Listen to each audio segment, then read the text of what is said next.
तरफदारी ना हो, रिश्तेदारी हो, दोस्ती हो, किसी भी किस्म का ताल्लुक हो या कोई दुनियावी लालच हो, इंसाफ से, तरफदारी से या बंदा सही रास्ते से तब हटता है जब दो चीजें बीच में आ जाएं, या तो यारी दोस्ती रिश्तेदारी बीच में आती है कि इसकी तरफदारी करते हुए बंदा बाजों का गलत होते हुए भी वो उसका साथ देता है।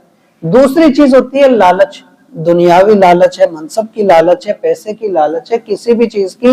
ये जो लालच है ये भी बंदे को गिरा देती है, इंसाफ से हटा देती है। तो यहाँ इस चीज से भी रोका गया कि इस चीज में भी ना पड़ो, कि ऐसा ना हो कि तुम किसी ऐसी चीज की वजह से अदल ना कर सको। तो जहां इंसाफ की बात आए, जहां फैसले के लिए मुकर्रर किया जाए, तो वहां पूरी तवज्जो के साथ और पूरी तरह से सोच समझ कर जहां हक का फैसला समझो उस तरफ हक का फैसला करो। इसमें ताल्लुकदारी या लालच को बीच में न लाओ।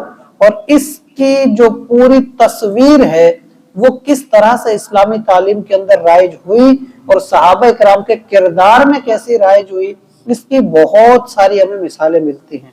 जैसा कि एक है हजरत उमर फारूक रज़ियल्लाहु ताला अन्हु, आपके दौर का बहुत ही मशहूर वाकया है कि एक तरफ आपने लश्कर भेजा मुल्क गस्सान की तरफ। वो बहुत ही ताकतवर बादशाह था, लेकिन उसको शिकस्त हुई।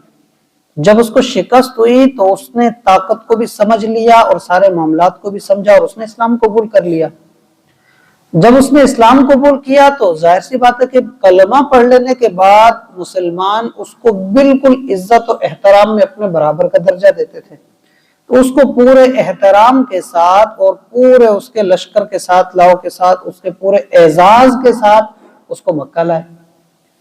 वो हज का एक जमाना था, तो हजरत उमर फारूक रज़ियल्लाहु ताला अन्हु ने जब हज का इरादा किया तो वो भी साथ में शामिल हो गया। तो वो अब हज की तरफ जब आया तो तवाफ के दौरान वहां तो सारे शामिल थे। तो उसका जो शाही जुब्बा था उसके ऊपर एक गरीब मुसलमान का पांव आ गया। तो बादशाही निजाम के अंदर तो इस चीज को बहुत ही बड़ी गुस्ताखी तस्वर किया जाता था। जैसे उसने पीछे मुड़ के देखा वो बंदा एक गरीब सा मुसलमान, तो उसने एकदम उसको पकड़ा और कहा कि तुमने यहाँ मेरे जुब्बे के ऊपर इस तरह से पांव रखा। तो उसने कहा ये तो मैंने जानबूझ के नहीं किया, गलती से हो गया। लेकिन बादशाह था ना, उसके अंदर वो चीज तो थी।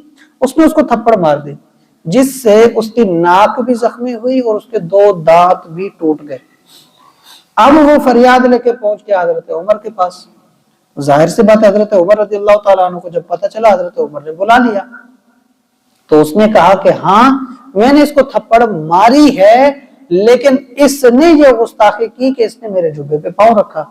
तो हजरत उमर ने कहा कि आपने अपना जुर्म तस्लीम कर लिया और इस्लाम की तालीम अब ये है कि या तो आप इससे माफी मांग के इसको राजी करें, दूसरी सूरत यह है कि आपसे फिर पूरी तरह से बदला लिया जाए। जैसे जैसे आपने इसके साथ किया ऐसे ही आपके साथ करेगा, आपके दांत तोड़े जाएंगे। तो अब वो परेशान हुआ और उसने कहा कि मैं बादशाह हूं और ये एक गरीब है और आप इस तरह से फैसला करेंगे। तो हजरत उमर ने कहा कि कलमा पढ़ने के बाद दोनों के हक बराबर हो गए। अब यहाँ पर ये इस्लाम की तालीम है कि बादशाह अपनी जगह, गरीब अपनी जगह, जो जिसका हक है उसका फैसला वही होगा। अब जब उसने देखा कि अब यहाँ नहीं चलती बात, जाहिर सी बात है हजरत उमर खुद मौजूद थे, अब उसने देखा कि ये तो कायम करके रहेंगे। तो उसने कहा कि मुझे 1 दिन का वक्त दिया जाए, इसके बाद मैं जो भी है सोच समझ के आपको बोलता हूं। तो उस बद्दू से पूछा गया, उस गरीब से पूछा गया कि क्या आप इसको वक्त देते हैं? तो उसने कहा ठीक है, वक्त देने को मैं तैयार हूं, माफ मैं नहीं करूंगा क्योंकि वो उस चीज में आ रहा था, माफी भी नहीं मांग रहा। तो उसने कहा कि ठीक है मैं वक्त देता हूं। तो वो रात ही